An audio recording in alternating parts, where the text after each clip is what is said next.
Hello, everyone, and welcome to Assistive Technology Week. We are excited to welcome the ALS community from the Mid-Atlantic Territory and beyond. My name is Sarah Seiger, and I'm the Assistive Technology Specialist with the ALS Association serving Northern Ohio. Today, we have a presentation from Tom Meadows. For our live audience, please feel free to enter questions using the Q&A feature on Zoom. It's right at the bottom. There will be time at the end for the presenter to answer your questions. This webinar will be recorded, so if you want the link at the end of this presentation, just reach out to the AT team and we can send it over to you. I now have the honor of introducing Tom Meadows. Tom is a retired technology entrepreneur. At the same time he was retiring, his friend Steve was diagnosed with ALS. He learned all the accessibility features available on smartphones that could improve Steve's quality of life.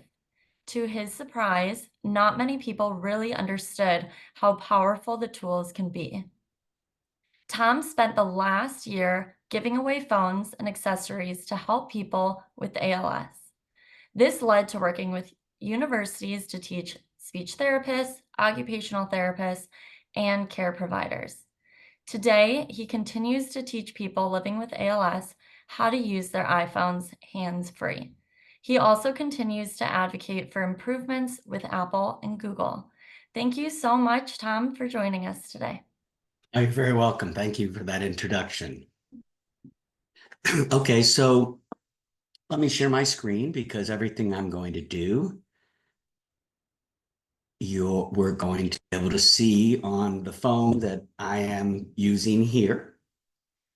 So it's also important if you can make sure that you can see my face, because as I go through a variety of tools that can act as a speech generating device, as well as a complete, the tools that allow you to use your phone completely. I will be at times showing you how facial gestures, head movement, and eye gaze are all now part of iPhone devices. I'm going to start by saying I'm going to focus primarily on those individuals who are losing or have lost speech. So most of it will be, I'm not going to spend time on voice control, which is something maybe for another AT week.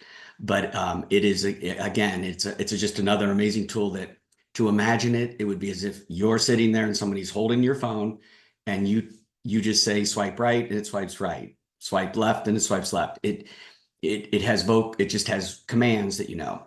I'm going to focus on everything except voice.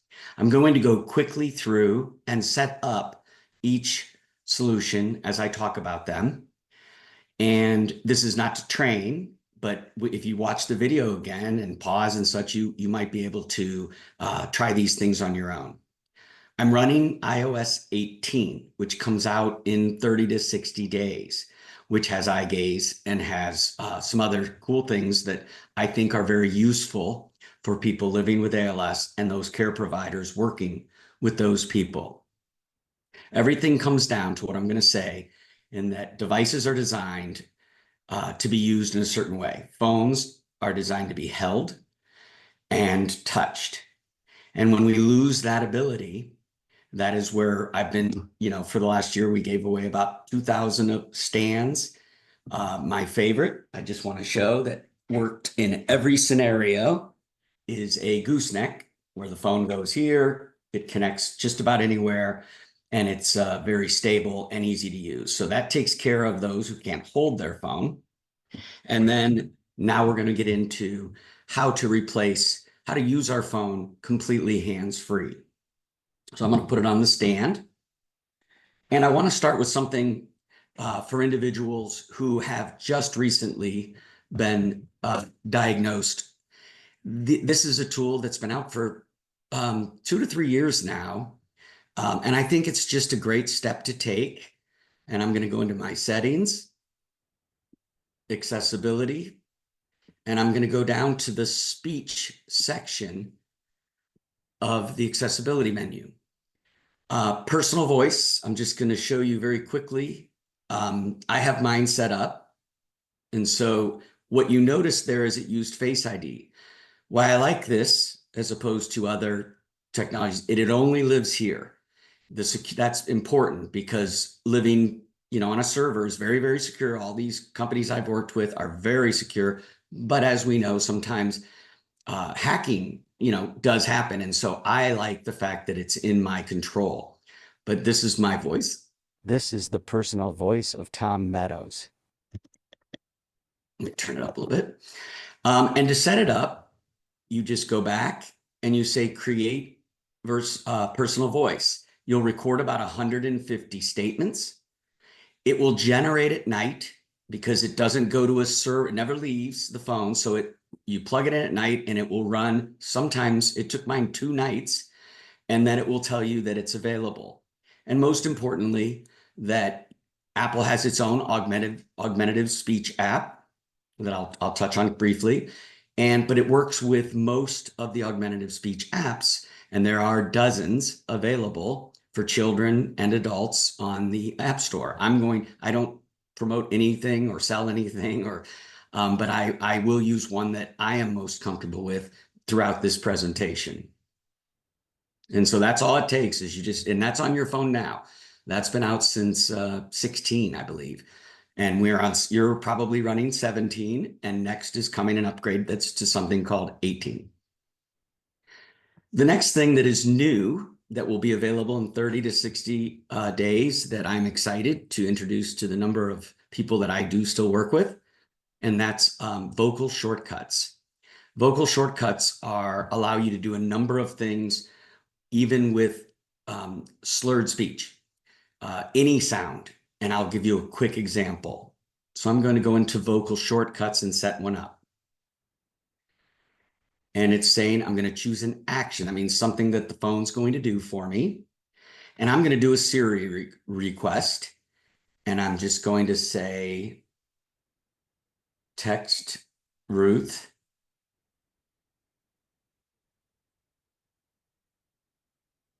Can you come here? Better say please. Okay, and the custom phrase can be anything, as you'll see in a moment. I'm just going to call it come here. And now here's where it gets exciting. I'm going to not try and slur my speech. I'm just going to use a nonsense word. Roro. Roro. Roro. This now gives the user the ability to, at any time, just like opening Siri, to just say that command, Roro.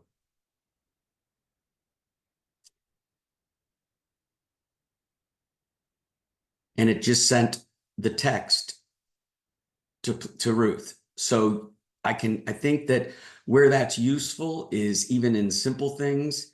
I'm going to add another one. And I'm just going to tell it to go home.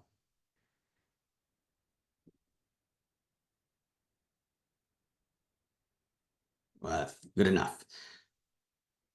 Rah-rah. Rah-rah. Rah-rah. And so as I get into the other tools, you'll see that we want to reduce energy at all costs. When we're living with ALS, that's what I did for a living, was reduce clicks in software, make it easy and fast to get more done with one click.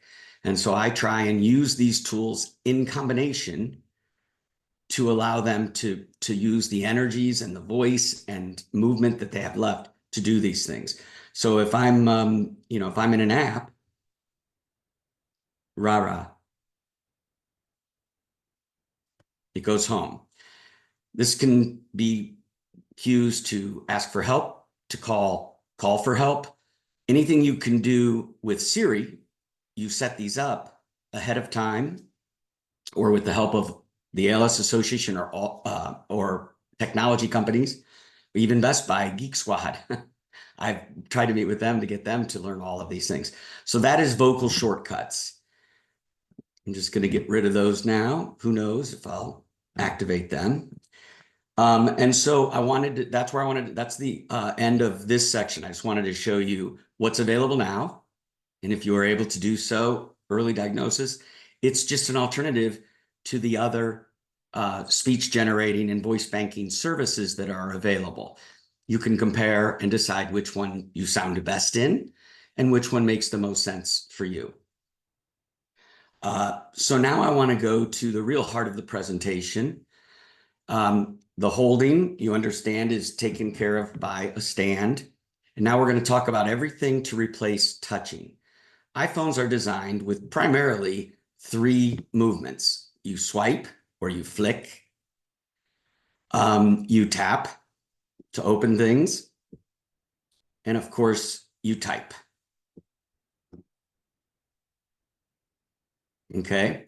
What you're seeing here, I have this big black thing. I find it easier for people to see that and be able to work faster on the keyboard. When you're using speech generating device, speed is everything. It makes it comfortable for you and comfortable for the person that you're speaking with.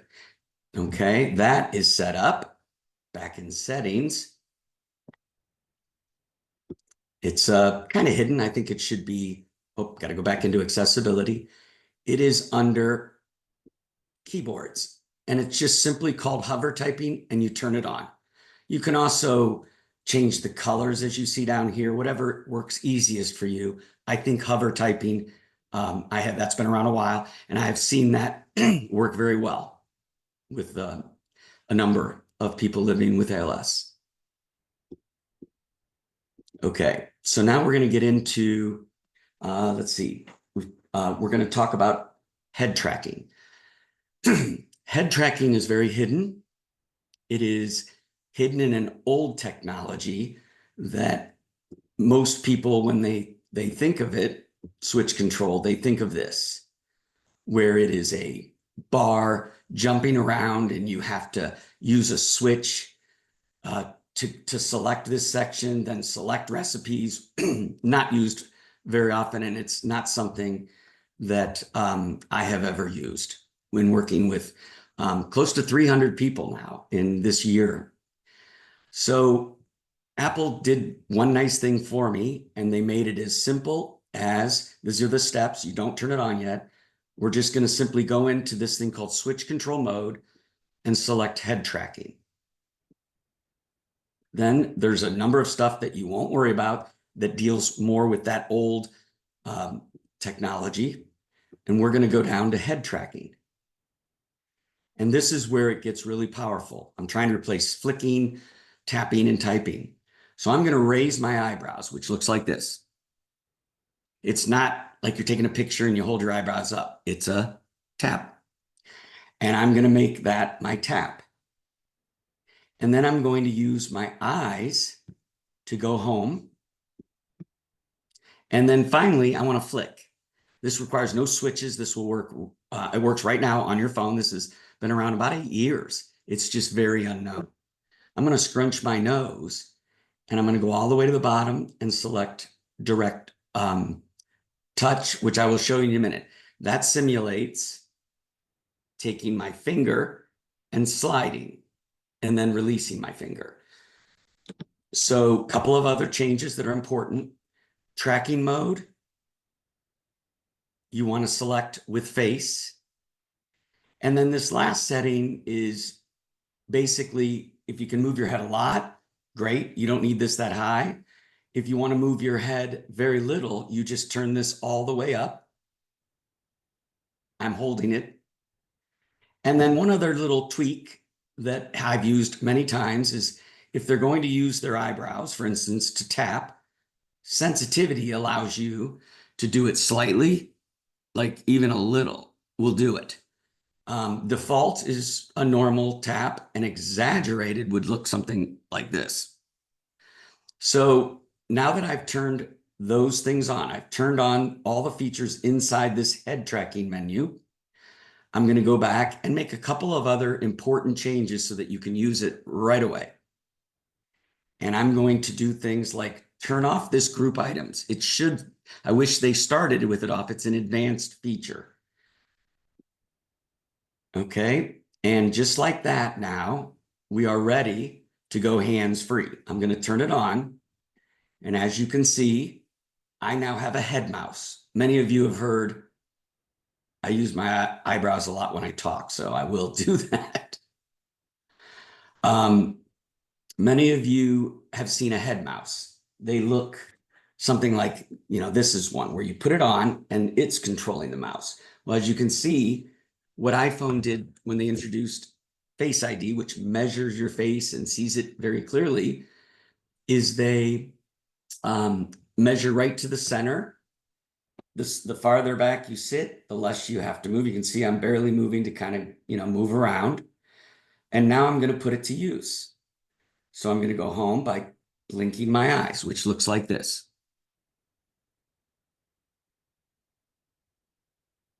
And I'm going to demo speaking. I'll clear that. I don't like it. See you later. You can easily text these responses to somebody.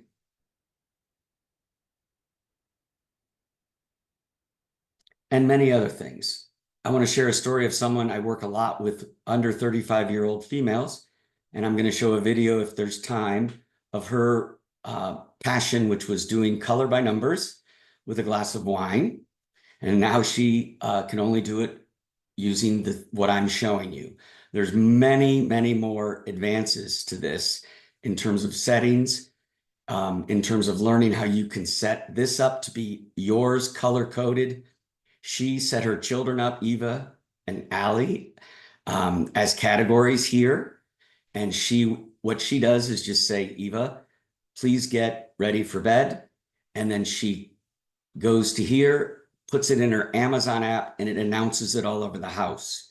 She uses it to order pizza when her daughters have children over, check the door, turn the temperature up and down.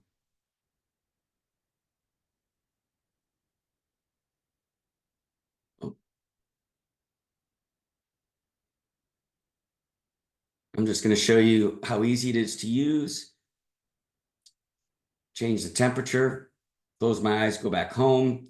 If I want to open the garage door for somebody, I can open the garage door. And you understand that the power of these devices, smartphones, are the apps.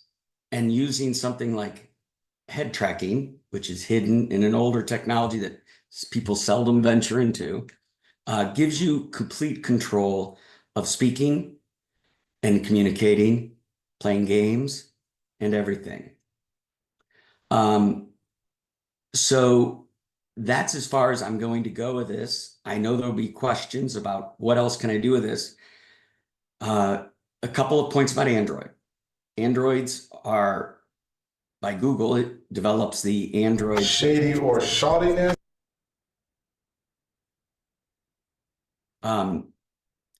Android creates devices that are affordable.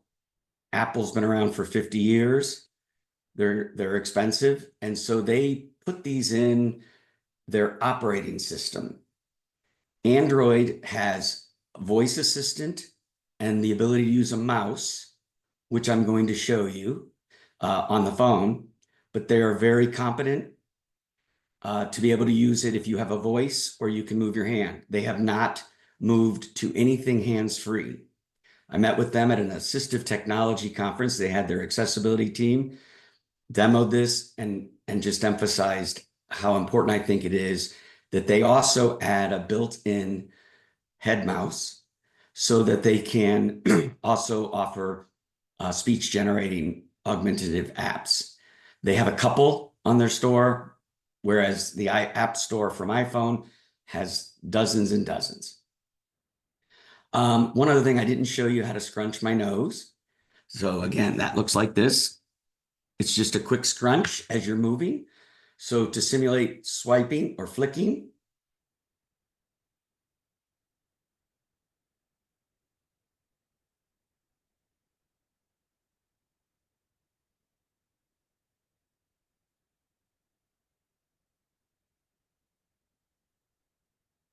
Close my eyes to go back home. So 3 gestures can be used to entirely replicate your phone. But what if you can't? What if you only have your eyes and your eyebrows? So what I'm going to do is quickly change a few more settings. I'm going to go back into head tracking, and I'm going to turn my eye blink into bringing up an assistive menu. They call it the scanner menu, which is the old name. So I now have eye blink set up as scanner menu. I'm going to get rid of scrunch nose because that's difficult for me, or there's a device that makes that difficult. So now that's going to bring up a menu. So let's take a look at, sorry, I got to keep my eyebrows still. This is where you create your menu. And I'm going to turn everything off except home. And I'm going to add one other thing to that menu. It's a gesture and it's called flick. Okay. And I'm going to turn this off just like I turned that other one off. It is an advanced setting that only will complicate your initial use of it. So now if I close my eyes, I'm not going to be able to just go home, but I'm going to get home and flick. And you can see that it goes at 1 second, and I'm going to leave it there just for the time being. So I'm going to, when it gets to home, I'm going to tap it by using my eyebrows.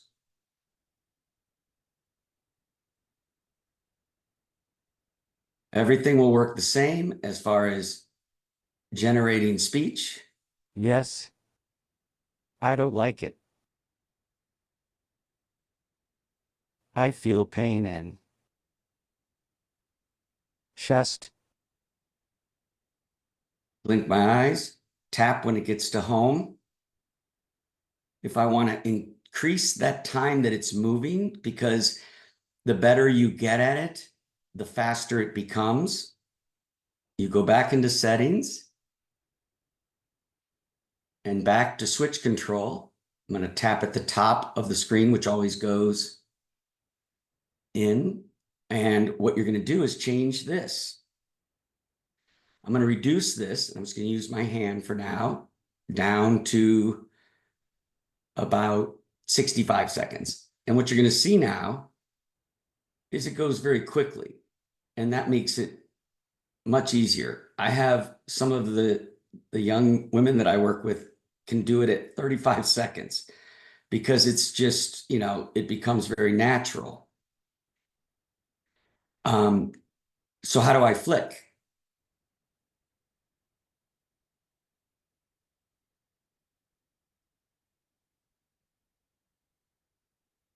As you get more comfortable, you'll be able to add other items to this menu.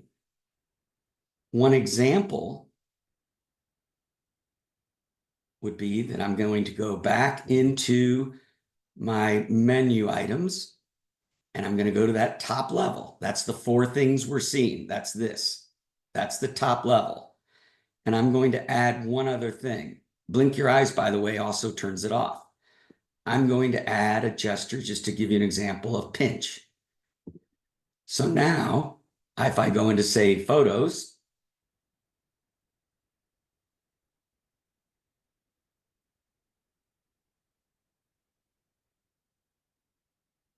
just I'm going to flick up.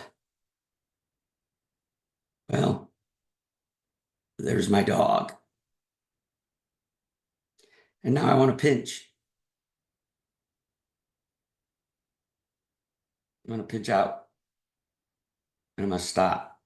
And you can add pan so that you can slide around. I'll go back home.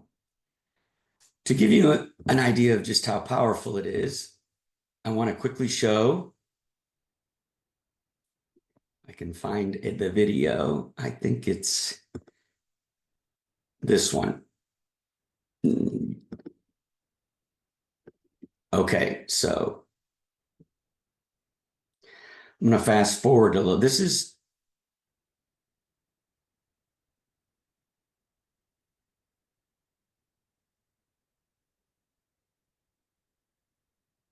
I'm trying to play that. It must be just a picture.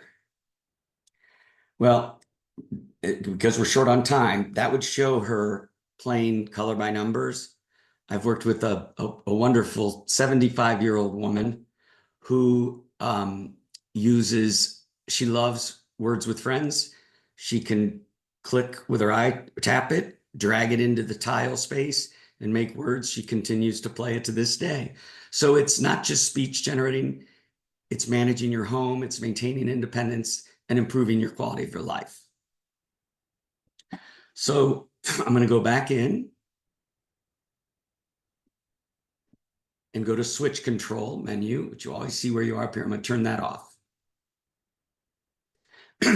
That's head tracking. Next, I want to move on to using a mouse. And the reason I'm going to do that is that's where they put using your eyeballs only. No movement, just your eyes. So what I'm going to do is go into touch, assistive touch, and I'm going to go to devices. And this is just a $5 mouse. And then when I turn it on, it's blinking and it will show up. This is a beta version. There it is. So I'm going to select it and pair it. So now I've just added a mouse. And of course you need your hand to use a mouse, but I'm turning it on to show you that when you turn on assistive touch, I'm using my hand. You now have a mouse, and all the things I was doing before, I'm using dwell or gaze when we get to look at how our eyes can do these things. And I'm just letting it I've tap got, every 2 seconds. The I better you need the get, doctor. they'll drop it down really I've low. got, People using eye gaze today. But you just click on this menu the same way I blinked my eyes to bring up a menu, and it allows you to do everything that you would normally do on your phone.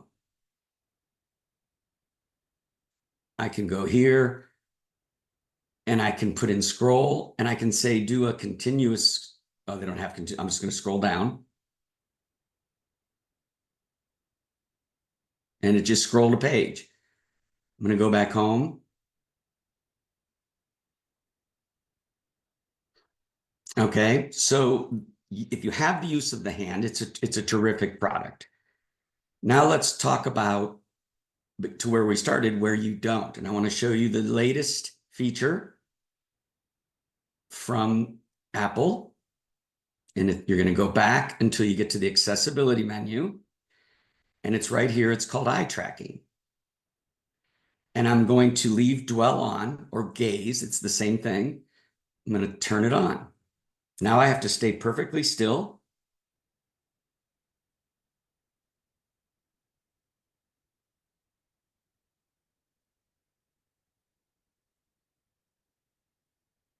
It's calibrating.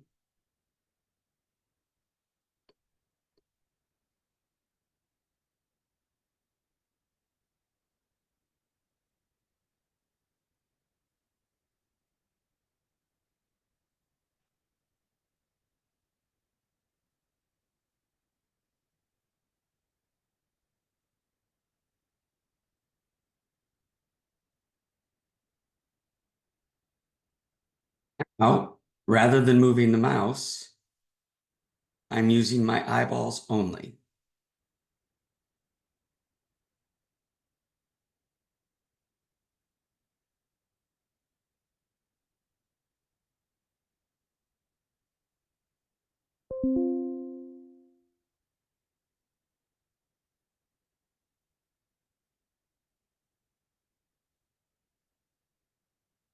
stomach,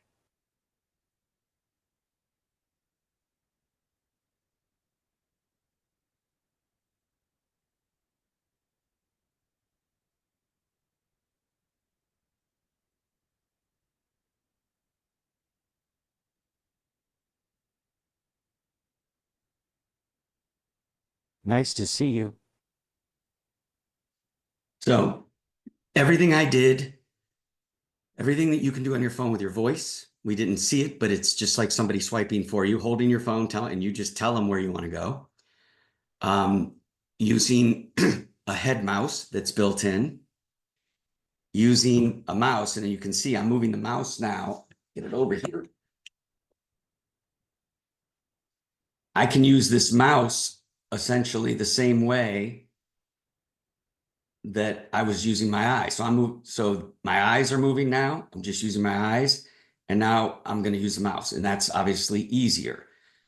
And it uses gaze to just wait a predetermined amount of time. And you can see, I'm going to stop it for now and just turn it off. I have 60-year-old eyes. And so hold on, let me just do that again.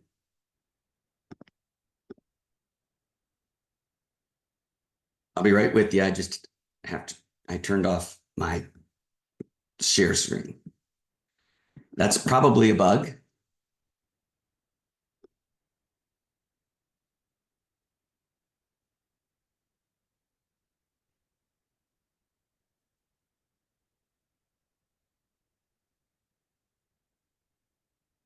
Okay, could somebody let me know if the iPhone is still up? Yes, I can see it. Okay. So got about 5-10 minutes. All of these tools are available. Some have been available for some time. And all of them, I have seen a tremendous amount of improvement. Personally, I struggle with eye gaze, and there are some eye conditions that do that. And at least I've been blessed in that the vast majority of the people, even late in symptoms living with ALS, have been very successful just, sitting back and using this because it's just more intuitive. That's for you to decide.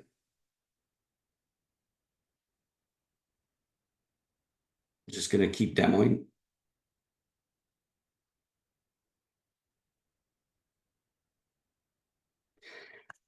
Voice control and head tracking, or the head mouse that you're seeing now, is Steve's way. That is what kept him working 6 months longer than he might have. And it was a real blessing that I accidentally found these. I dug in, worked nights until I uncovered that this existed. And then I realized nobody used it. So this is the second to last time I'm going to do presentations. My goal is to do one last thing for ALS Association if they would choose to do so. And I'm going to demo that now.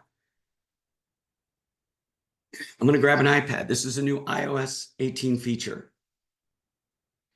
And with somebody helping you, I'm going to turn that off. That's a shortcut.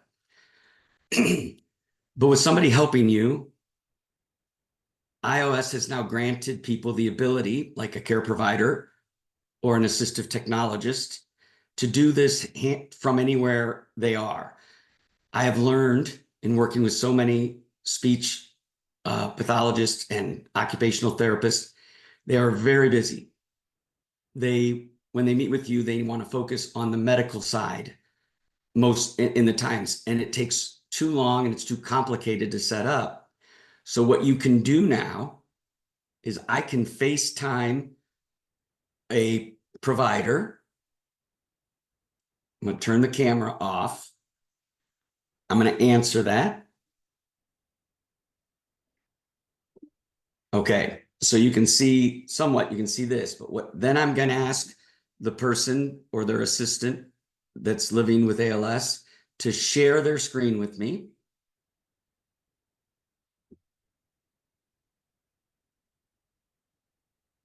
Oh.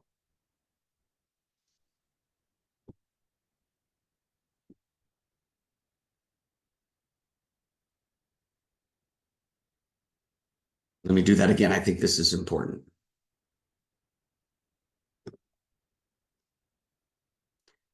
Well, we're almost out of time, but what would happen? I will try it again.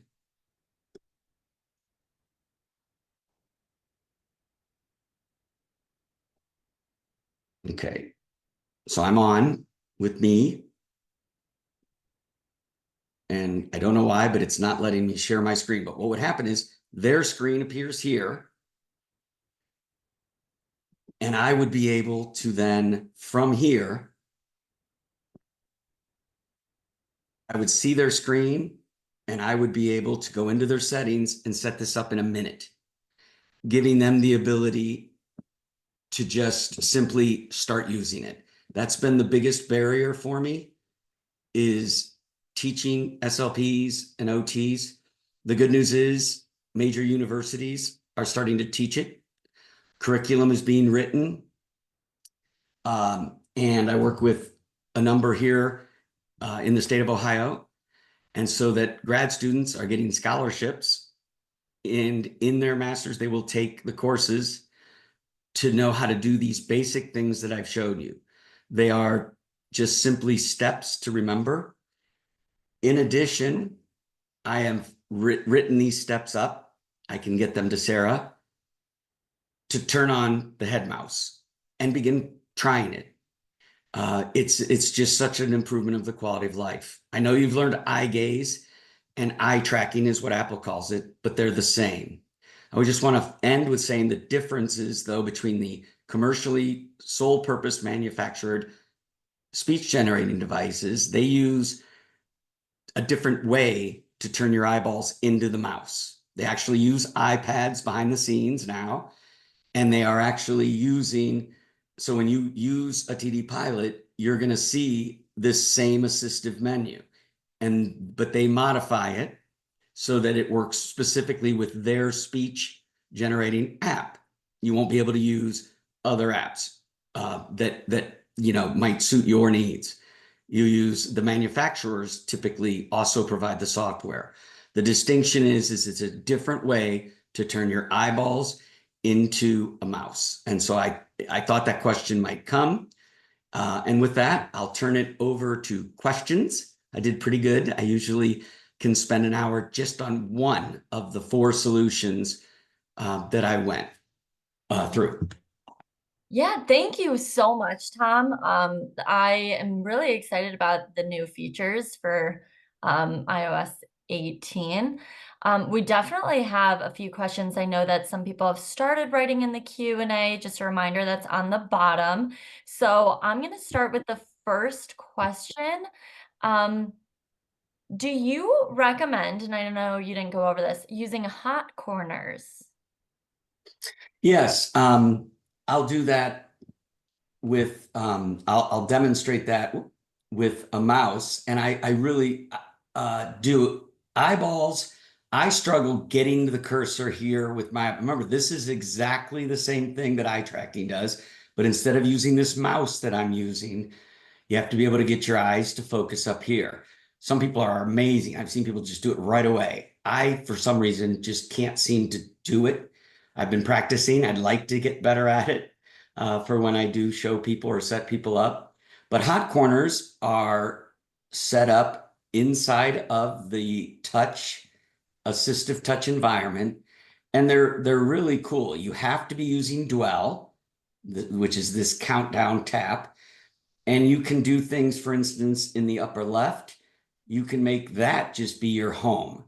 And what that does is now I go into the left and I hold it there and it goes home. You can set this one up to maybe bring up your speech app. You can set this one up to double tap on a text so that you can like it.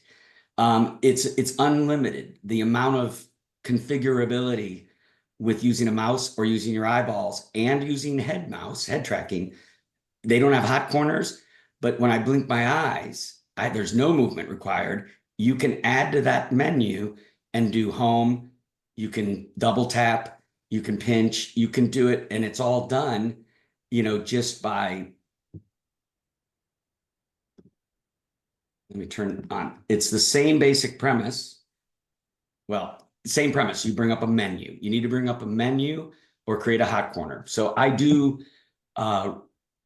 recommend them, and they're very useful if your eyes work with them. They work on TD Pilots too, but you just gotta, you can go in and set them up on a TD Pilot. because they're using the same background software. Yep. And for those who might not know what a TD Pilot is, that is a communication device from Tobii Dynavox. And instead of it using a Windows-based computer, it is a iPad. Thanks for answering that one. Okay, Tom, the next question we have, can all of the iPhone features be used on the iPad? So all the features. Yes. In fact, I think that that's a great question. And what I'm going to do is take this down for a minute, and I'll bring up an iPad because I think it really brings home the point. And I can show you quickly some of the differences. Can you see my iPad? Yes. Okay, so same basic premise, but in the settings,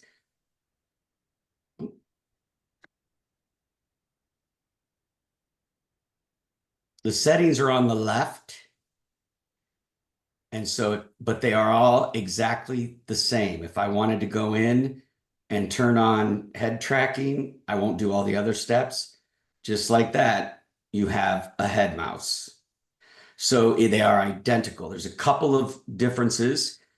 Often, the less than half of the people that I have gone to their homes or even worked with online don't have iPads. And so that's why I've always focused on smartphones, including Androids, for those who can want to use a mouse, because they already own them. They're comfortable with them. And there are some differences with the iPad. The second thing that I want to really make a point of is that the camera on an iPad used to be over here. It was in a mode in which you'd want to have it standing upright. They have on the most recent switched to the camera to here, which makes everything I've shown you include. They had to for eye tracking. The speech generating devices, the high tech ones, I guess you'd call them. Their cameras are down here, but they're and they're attached to the iPad, just like I attached that mouse. They're Bluetooth connected eye gaze mouses. But everything, and so I've used both. Okay, great. Another question we have is, do I need an eye gaze device if all of these features are available on the iPhone? So I think eye gaze devices are wonderful, but I will be honest, as I always am, they often come very late. They have to be approved and many times by insurances. There's you have to use them for a month. There's just a lot of rules to get one. And I personally, and I've tried to communicate this, believe that at diagnosis, I wish the neurologist would prescribe learning smartphone tools, just seeing them, experimenting them with them a little. I think that eye gaze is more accurate. Eye gaze devices, like for manufacturers, I can do that easier than I can do the eye tracking, but it's still being built. It might get even better in another month. So it really comes down to, I believe you should start with a device when you still are healthy, before symptoms start. And then when eye gaze comes, it is an easy transition to the most accurate, but you do have to stay perfectly still. So for me, eye gaze is hard because I don't stay still very easy. I move. And so that's why it was flicking around a lot. And I have to recalibrate and stay perfectly still. And that's the way I can use it. So it's really personal choice. I think that the ALS Association has great programs for it, but I think they would agree that learning it, if you have an iPad or iPhone, is a great step towards when the insurance will provide you one. Yeah, that's a good question. Tagging on to that one, you were showing a speech, text-to-speech app on your phone. If you can let everyone know which one you specifically were using, that might be helpful. Yes. It's actually an interesting story. I've reached out to many and have relationships with many of the developers. And this one is called Speech Switch. There's Speech Assistant that everybody knows. But if you search in the App Store for Speech Switch, the difference is it's set up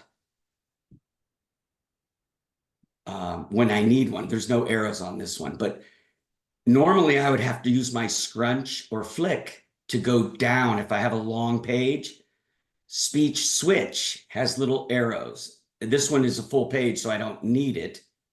But they're exactly the same, except you don't have to use any other energy to scroll through categories or phrases. I also like this one because it has a feature that I think is on where, let's just say I want to talk about Androids, and so up here in this corner, it goes through all your categories and lets you just select them in what they add as another predicted. So these are the predictive words that I'm going over that Apple creates, that is the fastest way to type. But in addition, above that, they give you 5 choices. So like if I wanted lemonade, I could just go to the keyboard and start typing in that many letters and I can say lemonade. So I like some of its features. Predictable is fantastic. Vocable is free, another great story. All 3 of them, when I started showing them this, had already invested a lot of money in their own head tracking. They didn't even know. The developers had no idea that this came out in 2010 or 2012. So it's been a big boost for them. But speech switch is the short answer. Very nice. I was gonna say it looked just like speech assistant. You just don't have, it just comes with little arrows to go Right. down, Great. Okay, let's see. Oh, someone asked, what are the voice, head, and mouse apps that are at the top of your screen? And I know you didn't have time to go through all that, but just for someone who's not familiar with those. Yes, I'm going to just pull up my other phone again. Okay. And that's a great question. And I love these. They're like vocal shortcuts that I showed earlier. Once, when I set somebody up, I like to show, I do it in the settings. But what this does is allow me, these are shortcuts, and I'll show you one. So shortcuts are amazing. If I tap my mouse one that I set up, it turns on my assistive touch. If I just then tap my head mouse, it turns on the head mouse, which I turned off. It's now in a different mode, but you get the point. It allows you to jump to voice, to mouse, and to head tracking, and instantly with a click. It exists in everybody's phone. The best way to find anything instead of swiping through all your apps is just go here and look for shortcuts. And there they are. And if I wanted to, you just press and hold once you've created them and share them to your home screen. That's how I got those there. A couple things while I'm here, I'm going to go to the gallery and just show you there are so many great shortcuts for quick access and communication. I'm going to go into accessibility. And for instance, you need something. I added that shortcut. It's called What Do I Need? And once I add it to my home screen, this gives somebody living with ALS the ability to do this with their head and then tap I am something. hungry. And so shortcuts you add vocal shortcuts, voice control, head tracking, and shortcuts. That's the recipe that I have seen tremendous success with people completely using their phone the way they did when they had arms and hands, full use. Those are shortcuts. Yep. And then the next question is, are there instructions on where to find these videos?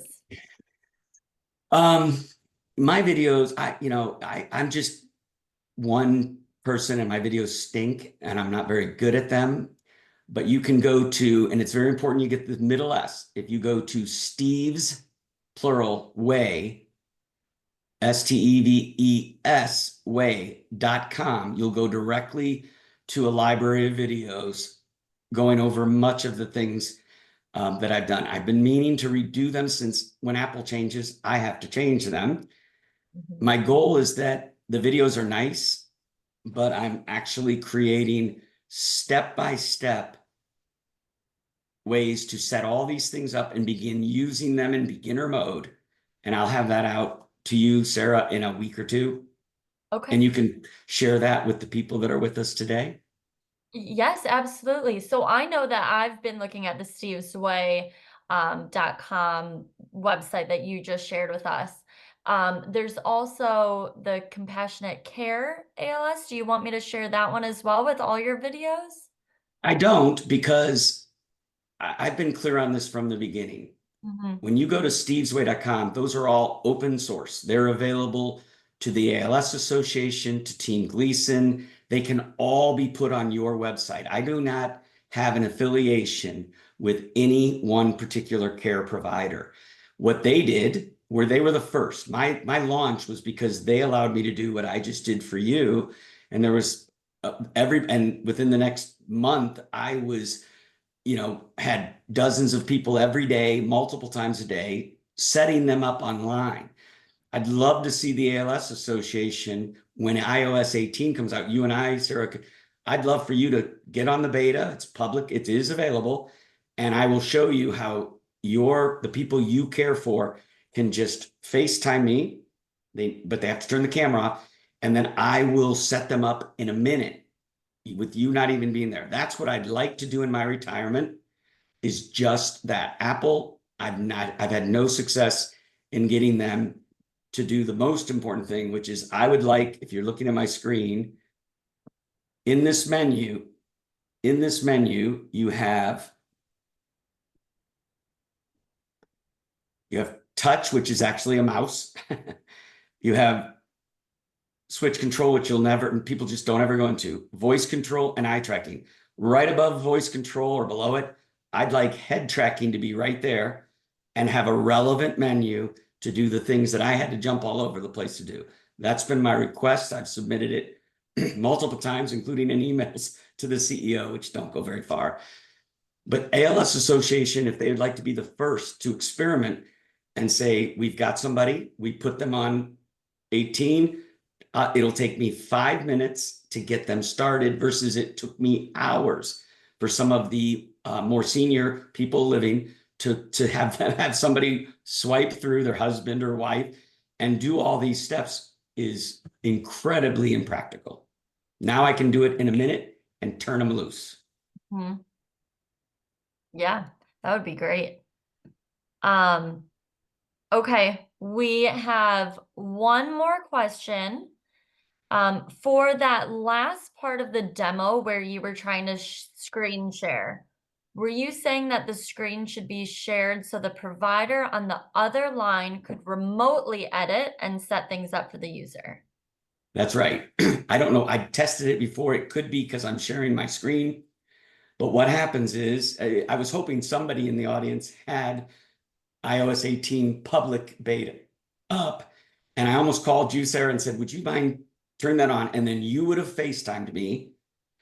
You would have seen me answer you here on this iPhone right here. You would have said share. I'd have said okay. And then I hit a button and you say yes, give him permission. Your phone would be appearing right here in the screen where you're seeing my phone. This would be your phone. And I can just remotely now fix bugs or set it up. I think it's the future of care providing. I believe that manufacturers of speech generating devices will absolutely follow suit. And they've never allowed it before. Apple has never allowed you to remotely control another person's phone. iOS 18 changed that.